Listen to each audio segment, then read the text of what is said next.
Olá, meus queridos alunos e alunas, estamos aqui mais uma vez para estudarmos filosofia, uma disciplina tão importante para a nossa vida e para entendermos também um pouco da vida, né?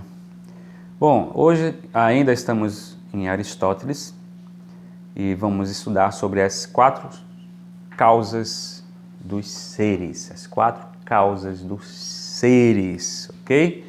Nós vamos estudar basicamente isso hoje, você vai aprender.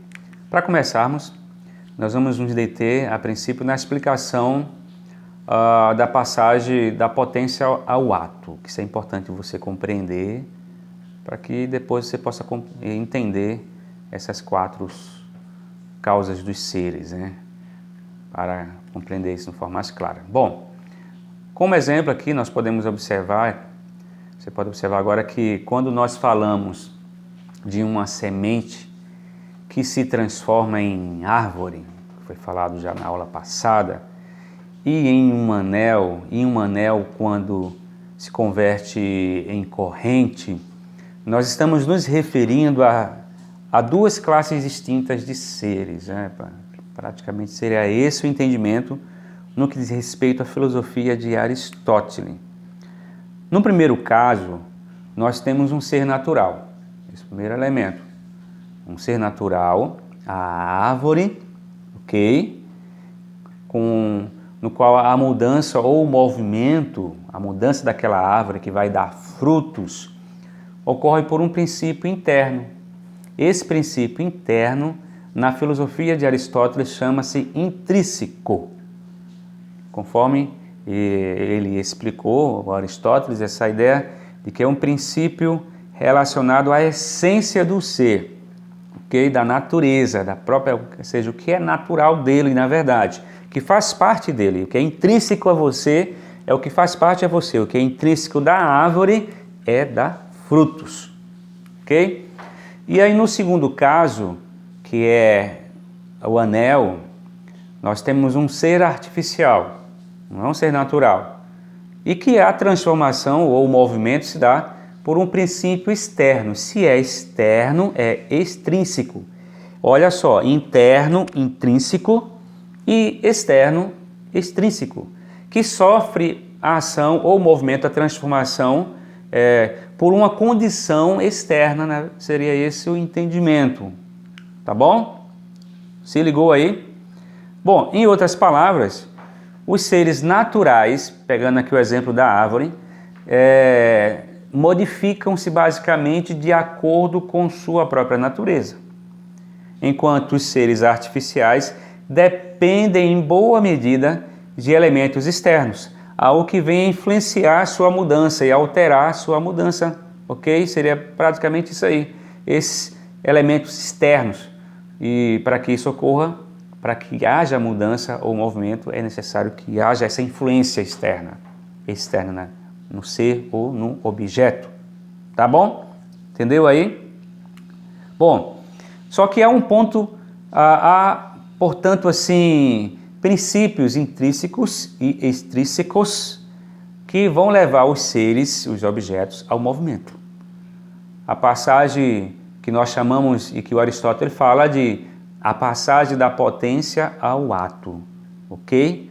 A potência, o natural, a essência, a árvore, ao ato, a forma ou como ele vai se encontrar.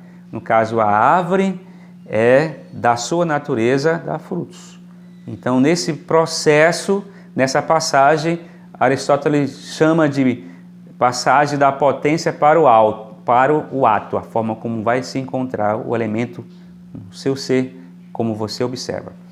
E aí esses princípios são o que o filósofo denominou de causas, na verdade. Ele vai distinguir aqui 4 tipos de causas fundamentais. Causas que vão proporcionar o movimento, a mudança, causas que vai dar forma, causas que vão configurar aquele ser e que vai lhe dar uma forma. Essas causas podem ser externas, extrínseca, ou internas, intrínseca, que faz parte dela. O externo é que depende de um indivíduo, de um fator externo, de uma ação externa daquele ser, algo que seja influenciado.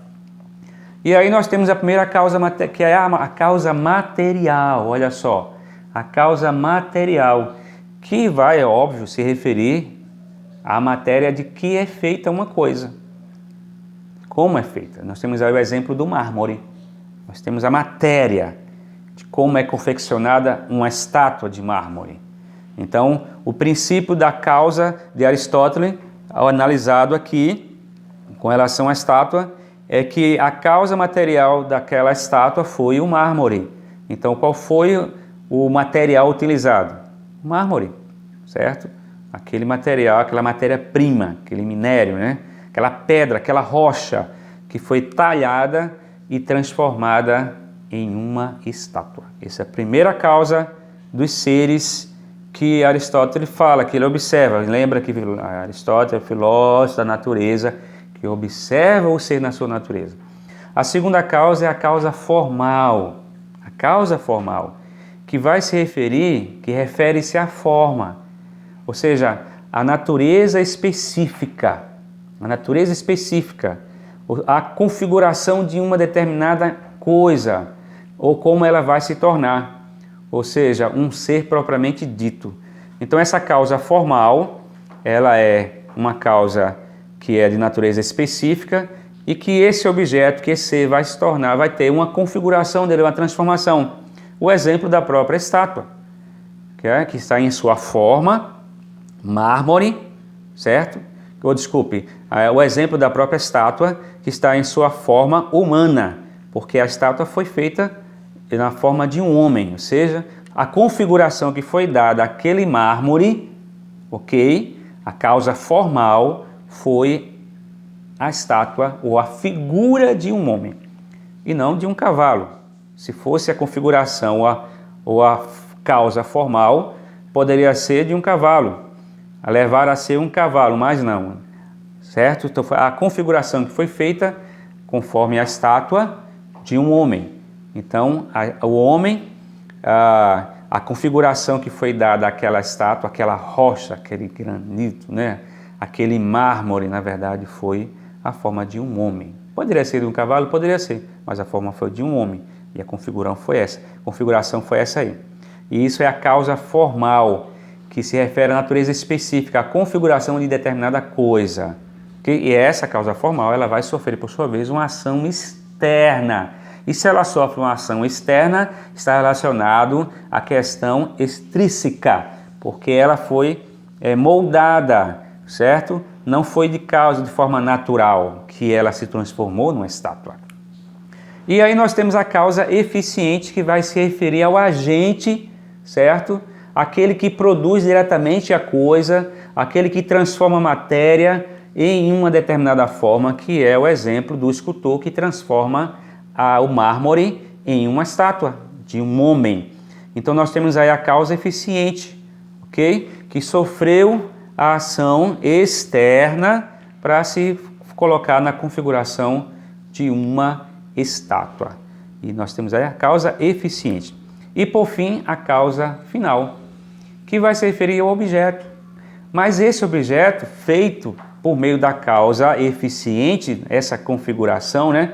Por meio de uma configuração que foi a causa formal, o escultor idealizou na sua mente como seria a talhação daquele mármore e ele resolveu fazer uma estátua e, por sua vez, ele vai, na verdade, transformar, e aí entra a causa eficiente, transformar a matéria, aquela matéria, na forma humana. Ele já configurou na sua mente, agora ele vai colocar em prática e o objeto, o ser, sofre a ação, ok? E no fim nós temos a causa final. Ele fez aquela estátua, mas qual o objetivo?